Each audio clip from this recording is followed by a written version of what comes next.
Hi friends, பிள்ளைங்க வந்து government ஸ்கூலில் தான் சேர்த்துருக்குறோம். கவர்மெண்ட் ஸ்கூலில் வந்து இன்றைக்கி யூனிஃபார்ம் ட்ரெஸ்ஸும் பேகும் கொடுத்துருக்காங்க. பிள்ளைக்கு சட்டை வந்து சரி ஓகே, கொஞ்சம் சின்னதாக இருந்தாலும் அட்ஜஸ்ட் பண்ணி போட்டுடலாம். நிக்கர் வந்து இந்த மாதிரி இவ்வளோ லூஸாக தான் இருக்குது. சரி, அதையும் அட்ஜஸ்ட் பண்ணி ஆல்ட்ரு பண்ணி போட்டுடலாம். இங்கே பார்த்துக்கோங்க, அந்த பேக்கெட் பாருங்கள், 2 விரல் தான் உள்ளே போகுது. பையனுக்கு ஒரு 3 விரல் போகும். இதில் என்ன பேக்கெட் யூஸ் பண்ணுறதுக்குன்னு தெரில. கவர்மெண்ட்லேருந்து ஒரு ஆர்டர் கொடுத்து உங்கள்கிட்ட தைக்க தந்தாங்கன்னா தயவு செஞ்சு டெய்லர்ஸ் வந்து அதை கொஞ்சம் பார்த்து கவனமாக தைச்சி கொடுங்க.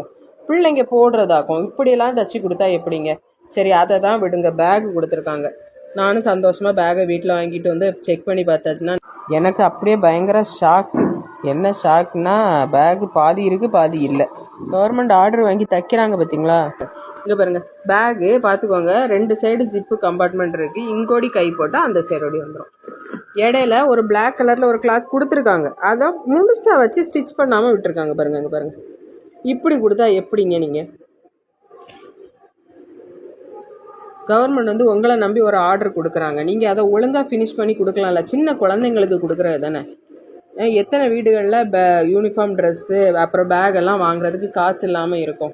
அவங்களுக்கெல்லாம் எவ்வளோ பயன்பாடாக இருக்கும் அது. நீங்கள் இந்த மாதிரி அரைக்குறையாக வேலை செஞ்சு கொடுத்துருவீங்க. அப்புறமா பழியெல்லாம் என்ன கவர்மெண்ட் மேலே. தயவு செஞ்சு ஒழுங்காக அவங்களுக்கு தந்த ஆர்டரை முடிச்சு கொடுங்க. ரொம்ப கஷ்டப்படுறாங்க இதனால் நிறைய மக்கள். உங்கள் ஏரியாலையும் பேகெல்லாம் இப்படி தான் கொடுக்குறாங்களான்னு சொல்லி கொஞ்சம் கமெண்ட் பண்ணுங்கள்.